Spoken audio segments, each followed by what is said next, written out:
Sudah seberapa bijak masyarakat saat ini berperilaku di media sosial? Untuk membahas sudah hadir bersama kami Dirjen Aplikasi Informatika Kemenkominfo Bapak Samuel Abrijani Pangarepan. Pak Sami, terima kasih sudah bergabung bersama kami. Kalau kita lihat ini makin banyak aja, Ahmad Dhani salah satunya, menambah banyak kasus soal ujaran kebencian dan juga penyebaran isu sara dan sebagainya di media sosial. Padahal udah ada undang-undangnya. Kenapa masyarakat ini nggak jerak?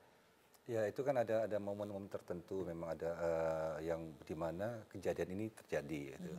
Nah, ini yang harus memang masyarakat memahamin bahwa apa yang kita katakan atau kita tulis di sosial media itu punya dampak, ada dampak, dan itu dampak itu apabila orang yang merasa kena dampaknya ataupun merasa dirugikan, itu bisa mengajukan tuntutan.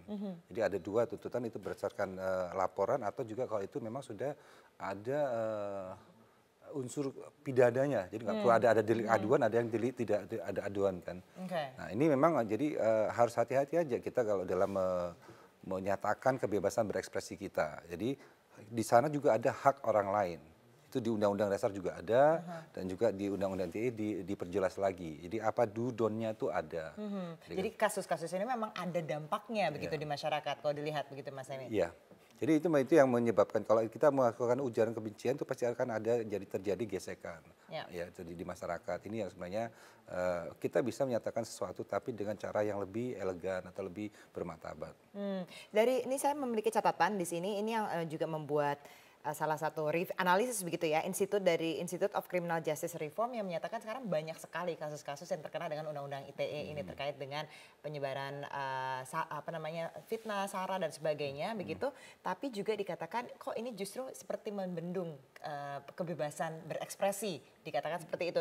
Nah, menjawab kritikan seperti ini bagaimana? Enggak dong, kalau kita lihat orang berekspresi boleh, tapi kalau kita menuduh, memfitnah itu kan sangat jelas benang merahnya, tidak perlu lagi dipertentangkan di situ kan, kelihatan. Kalau kita mengkritik bisa, kritik apa yang kita kritik umpamanya, tapi ada dasar kritikannya kenapa, untuk supaya dia lebih baik ya ini. Tapi kalau kita menuduh orang atau memfitnah orang atau tidak ada dasar informasi atau dasar hukum atau dasarnya untuk kita menyatakan sesuatu, ternyata itu adalah palsu umpamanya, itu kan juga nggak bisa dibenarkan.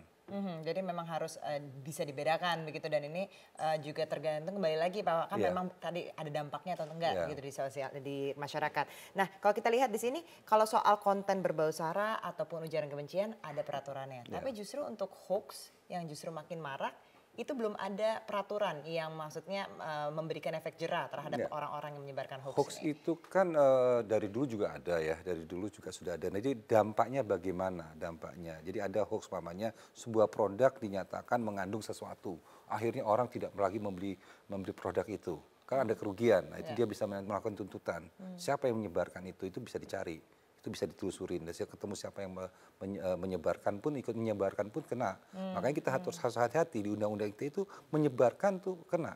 Karena berarti kita meresonasikan berita yang tidak benar. Tadi terlibat, ikut terserta dalam satu kejahatan. Nah, ini yang sebenarnya masyarakat perlu paham juga. Nah, jadi dilihat dari hoax itu, dilihat dari dampaknya, apa tujuannya, itu harus dianalisa juga. Walaupun ini hanya menyebarkan berita yang sebenarnya ada di media sosial, di sharing, itu pun bisa kena juga orang yang nyebarin kan sebenarnya. Ya, kalau sekarang itu kan sama aja, kita mamanya, kita nggak tahu barang ini dibeli dari mana, ternyata barang curian kita beli, kan sama juga, kita juga terlibat. Ya kan, begitu ya. Kalau dia tahu nggak apa-apa, tapi kalau dia sudah tahu bagaimana? Baik, oke. Kita akan bahas lebih lanjut lagi banyak soal, terutama ini menjelang pilkada. Banyak sekali penyebaran berita bohong atau hoax gitu yang menyebar terutama di media sosial. Kita akan bahas sesaat lagi, juga bergabung bersama kami praktisi media sosial Mas Nukman Lutfi. Silakan bergabung, kita akan bahas setelah jeda pariwara berikut ini.